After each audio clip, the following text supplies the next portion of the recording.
Hello, I'm Hugh Coakley from the Guildford Dragon News. We have the great pleasure to have George Potter, Surrey County Councillor for Guildford East and Guildford Borough Councillor for Bertham with us today.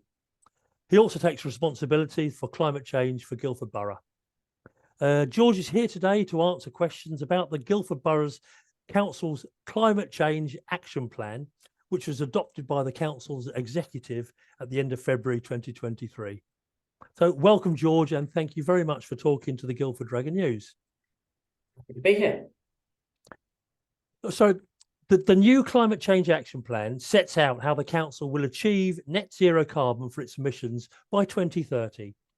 To do that, the plan says we need air source heat pumps across the entire council estate. It says we need to upgrade the council's fleet, including 46 refuse lorries, to electric running. It says we need more energy efficiency at the council. And even then, even taking into account all that, we still need a huge 5 megawatt of solar generation to offset the remaining carbon emitted by the council, as well as more tree planting. Now, that seems a huge task by 2030. You say in the foreword to the plan, we cannot afford to fail. Will it be done by 2030? Well, as you've outlined, and as we've said, this is an ambitious plan, and we're under no illusions that this is ambitious and it is going to be difficult. Will it be done by 2030? We are committed to doing everything we can to try to hit the date of 2030. That is what we are setting out here. Will it be achieved? Well, that depends largely on three things really. It depends, firstly, on whether the political will is there after May to actually find the funding necessary and implement it and treat it as a priority. It depends on what level of support there is available from the central government for local authorities to do the transition. And thirdly, to a certain extent, it also depends on the development of technology and finance options. As most people will tell you, if you're looking at transitioning to net zero, you are partly relying on technologies which are still being developed and commercialized. So, right. but in short, we're going to try to reach it. But what I would say is part of the reason I'm setting the ambitious target for 2030 is it means that even if we end up overshooting, I'd much rather be overshooting by 1 or 2 years and being net zero by 2032 than setting a target of 2050, sake of knowledge that we're going to reach it. Okay. I mean, you said when we spoke to you in November 22, you said you felt you were confident, but you said, well, if we're going to overshoot it, it might be 1 or 2 years. I'll come to the funding in a second. Sure. The council's estate is about 5,500 houses. That's about 800 heat pumps in per year over the next 7 years, approximately. And so far, since 2019, the council has installed, I believe, 150 heat pumps. Maybe I'm wrong, but that's the latest information I have. I mean, what's going to change at the council to go from 150 in 5 years to 800 per year? Okay, so that's a fair question. And so I'll break down to 2 parts. I'll start with, first of all, it's worth noting that this is the same challenge facing the entire country. Gas boilers are meant to be eliminated by, I believe it's 2035. And it is well known that we have some of the worst insulated properties in all of Europe in terms of the UK's housing stock. So this is a national challenge. And overcoming it will take a national response. In terms of Guildford specifically, we're already investing £124 million in our existing council housing stock to refurbish it and bring it up to scratch and to make it energy efficient and to cut carbon emissions. We're going to have Is that 124 million? Does that include heat pumps? Because I think you costed heat pumps at roughly 36 million. Yeah, it is going to. It includes some of what is needed for heat pumps. It does not include all of it. What sort of amount? I mean, are you talking a couple of million for heat pumps out of the 136 million, or do you go a long way? I can't give you precise figures, but this is what I was going to say is, you've got to bear in mind is when we talk about 36 million, we are focusing first and foremost on we're focusing, yes, partly on the housing stock, but also focusing on the council's industrial buildings. Its operational buildings. Those are by far going to be a bigger challenge. Now, when it comes to our council housing stock, we are going to be doing everything we can, and we're going to have to find more money to do that. And we, as you identified, if it takes 700 a year on average, it illustrates the scale of the challenge. And we're not anticipating going from 0 to 60 in one big jump. So what I hear is the 124 million that the councillors are put by for maintenance purposes of the housing stock does not include the heat pumps. Now it includes some of them. It does not include all of them. But haven't we known about this challenge since 2019? So I think what I'm saying is that the council, with you as the climate change leader now since November, have been setting targets and budgets, and you haven't included this, which you say we can't afford to fail, but you haven't included it. Well, no, I'm sorry, Hugh, that's not correct. But again, we are investing £124 million in refurbishing our council housing stock. Now, that includes a number of interventions, and a huge amount depends on each individual property and the individual circumstances. So I cannot give. I'm not the housing portfolio holder. I cannot give you an exact breakdown of what precisely is being done for each property. But we have included in our thinking with the housing portfolio since 2019 the importance of insulating homes, of reducing carbon emissions. That has been there since day one. However, that is not to say that the existing budget programme will meet the complete scale of a challenge, which is why I've also said we're going to need to find an additional £36 million, in that ballpark. Okay. So again, it's not correct to say that we funded it all, we don't have to worry about it, but nor is it correct to say we've done nothing for 4 years. The point is we've done stuff for the past 4 years, but there's more still to be done. Yeah, but as I understand it, and let me try and summarise what I have taken from the Guildford Borough Council website. Mm-hmm. Since 2019, knowing the scale of the challenge, declaring a climate emergency, we've put in 150 air source heat pumps. We've fitted solar panels to 2 multi-storey car parks.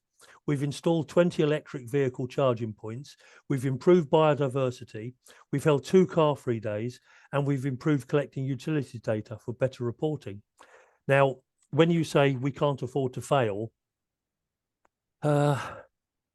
that doesn't seem to meet the challenge. What's your thoughts?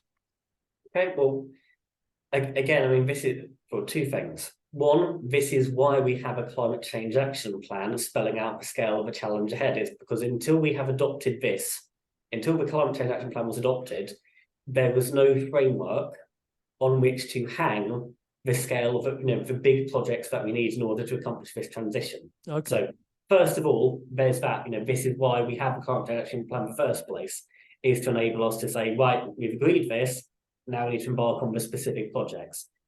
Second of all, as anybody who specialises in this will tell you, the first step to cutting carbon is to start by reducing consumption in the first place. Okay. You reduce consumption of energy. Now, again, if you can spend £10,000 on replacing a house with a gas boiler with an air source heat pump, that's great.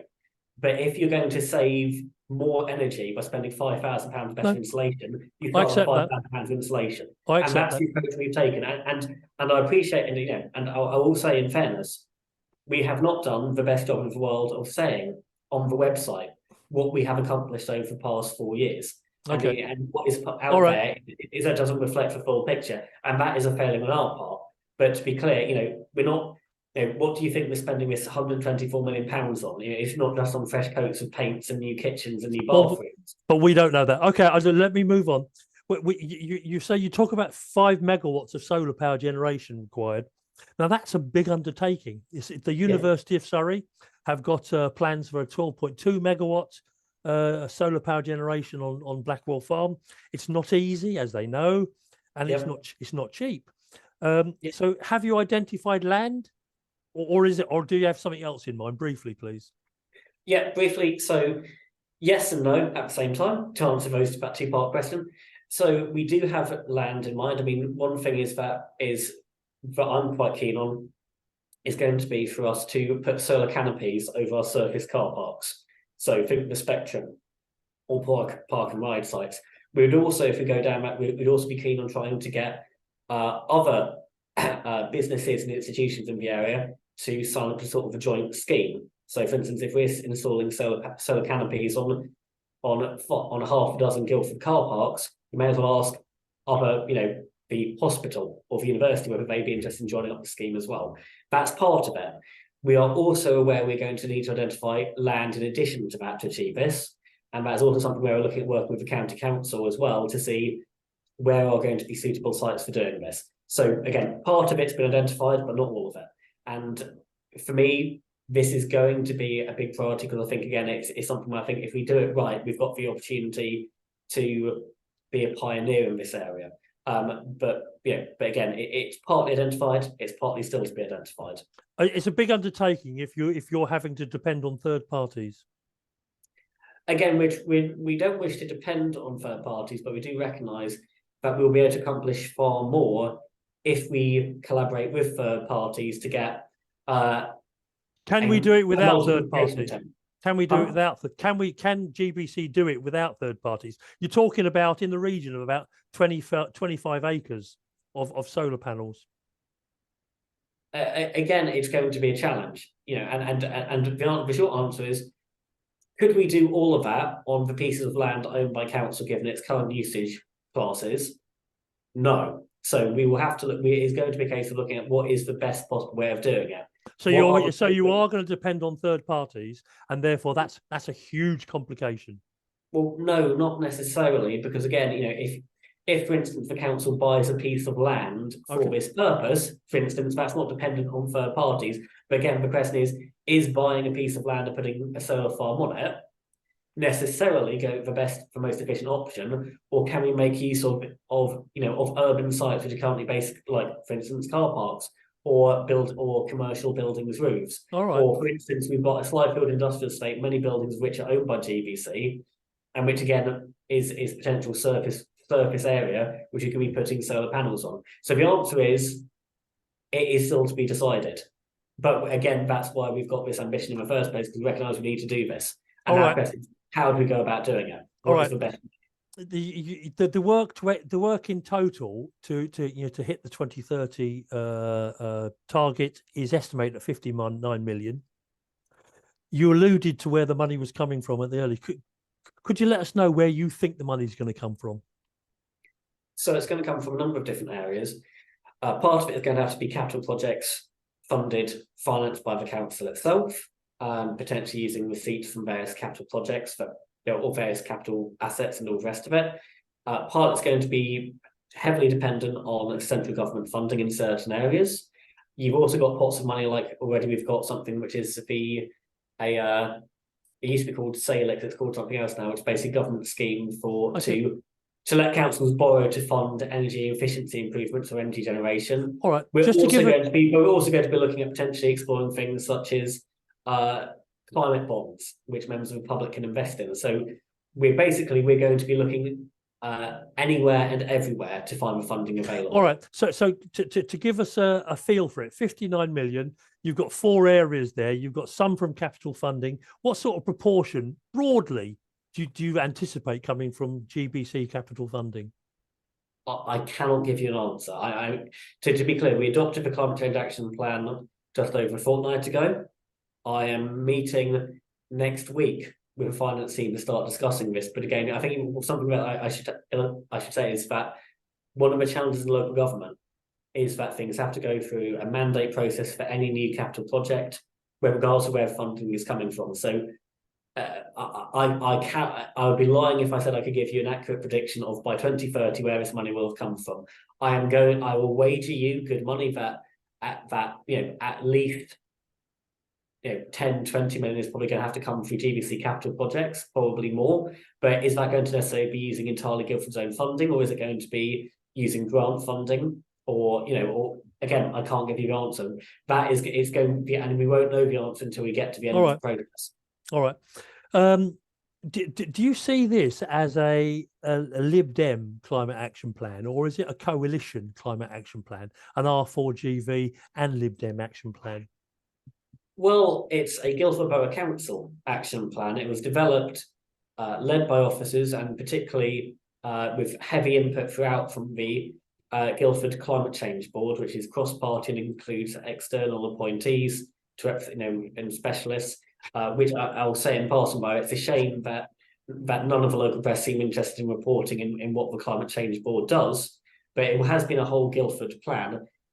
However, in terms of Well, question, with regard to the Climate Change Board, we did do an article some time back, and we were told that the Climate Change Board would not be open, and not even minutes published initially. The minutes have been published for the last 3 years. Well, okay. I personally intervened to make sure they were published 3 years ago. It's not been something that is that has been very public and open, but no. Regardless, in terms of, so in the first instance, it is a whole borough council action plan. It is not a Lib Dem party political action plan. However, what I can say is that over the past 4 years, there is only one party in the administration which has been remotely interested in the climate change action plan and prioritising it, and that has been the Liberal Democrats. I see in the latest R4GV leaflet, they make brief mention of climate change. Most of the resistance I've faced on this internally has been from R4GV. And I think, as for the response to your article on the Climate Change Action Plan showed, the only parties that bothered to comment on it once it was adopted were the Liberal Democrats and Labour. No other party was even bothered to provide a comment, either in favour or against. Okay, you said in rather, a Lib Dem spokesman said about the approval of the plan by the council's executive that it was a massive step towards the Liberal Democrat vision of a thriving and sustainable future for Guildford and our villages. Okay, the response has been, people have, dare I say, been cynical. They certainly have been critical of the plan, saying, why has it taken 4 years? And saying, look, this is now essentially an unfunded plan just before the May elections. And they've accused the Lib Dems of electioneering. What's your reaction to that? Yeah, I have seen those comments, and they are complete nonsense. Has it? Yeah. The germ of truth is, yes, it has taken us 4 years, in which time we have had, let's not forget, 2 years of pandemic, which massively disrupted things, and which has also made it very difficult to hang on to specialist staff in the climate change area in particular. So has it taken longer than I would like? Yes, absolutely. Is it electioneering? No, absolutely not. This has been, the current climate change action plan has been worked on over the past 4 years. It has not been sort of cooked up in the last few weeks just to be pushed out just before an election. Now, again, this is a climate change action plan which any administration should be using. The real question, though, is, as identified, the first step to the road to net zero is, first of all, you've got to have a plan.